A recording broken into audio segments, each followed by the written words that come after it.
صدر مملکت آصف علی زرداری نے اسرائیلی جارحیت کی شدید مذمت کی ہے۔ کہتے ہیں کہ فلسطین میں صحت اور تعلیم کا ڈھانچہ بری طرح تباہ ہو چکا ہے۔ اسرائیل غزہ میں مظلوم فلسطینیوں کی نسل کشی کر رہا ہے۔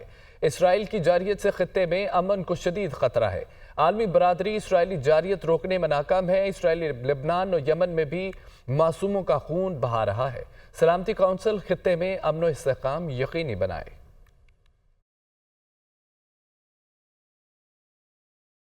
It has been 1 year since the start of the brutal Israeli aggression on Gaza and Palestine. Further expanded this brutal campaign targeting the innocent people of Lebanon, Syria and Yemen. Pakistan is deeply concerned over the escalation of hostilities in the Middle East and strongly condemns. It is regrettable that the international community has failed to stop Israel from committing its ongoing genocide in Palestine, especially in Gaza. We believe that peace in the Middle East cannot be achieved without resolving the Palestinian issue in accordance with the UN Security Council resolution. وزیراعظم شہباز شریف یہ کہتے ہیں کہ کیا مسلمانوں کا خون دیگر ملکوں کے لوگوں سے سستا ہے؟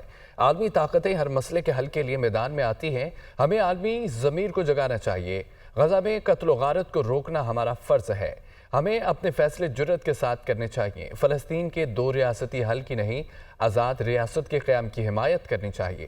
عالم اسلام کو فلسطین کے مسئلے کے حل کے لیے عملی اقدامات اٹھانے چاہیے۔ اسرائیلی وزیراعظم کی تقریر کے دوران واک آؤٹ دل کی آواز تھی۔ IMF کی پرواہ کیے بغیر اقوام متحدہ میں اسرائیل کے خلاف تقریر کی۔ ہمیں مقبوضہ کشمیر میں جاری مظالم کی بھی پرزور مذمت کرنی چاہیے۔ مزید کیا کہا انہوں نے، آپ بھی سنیے۔ 2 ریاستی جو ایک پیغام ہے اس کی تائید نہیں کرنی چاہیے، بلکہ فلسطین کی آزادی کی بات کرنی چاہیے۔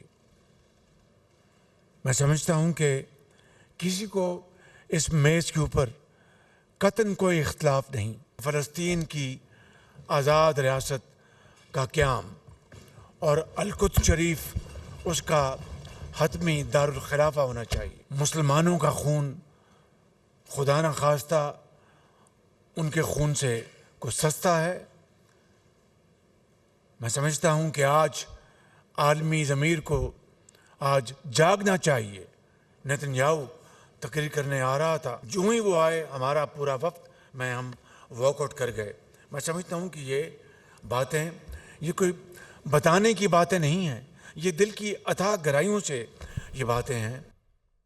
عالمی منظرنامے سے خبر ہے کہ حماس کو قیدیوں کو فوری طور پر رہا کرنا چاہیے۔ قیدیوں کو رہا کرانے کے لیے کوئی کسر نہیں چھوڑیں گے۔ حماس کی منظوری کے بغیر غزہ میں جنگ بندی کا معاہدہ ممکن نہیں ہے۔ جنگ بندی سے یرغمالیوں کی رہائی اور فلسطینیوں کی مشکلات کا خاتمہ ہوگا۔ غزہ میں جنگ بندی معاہدے کے لیے کوششیں جاری رہیں گی۔ امریکہ کو معلوم ہے اسرائیل لبنان میں محدود کارروائیاں کر رہا ہے۔ ترجمان امریکی محکمہ خارجہ میتھیو ملر کی پریس بریفنگ میں انہوں نے یہ بات کہی۔ حماس کو قیدیوں کو فوری طور پر رہا کرنا چاہیے۔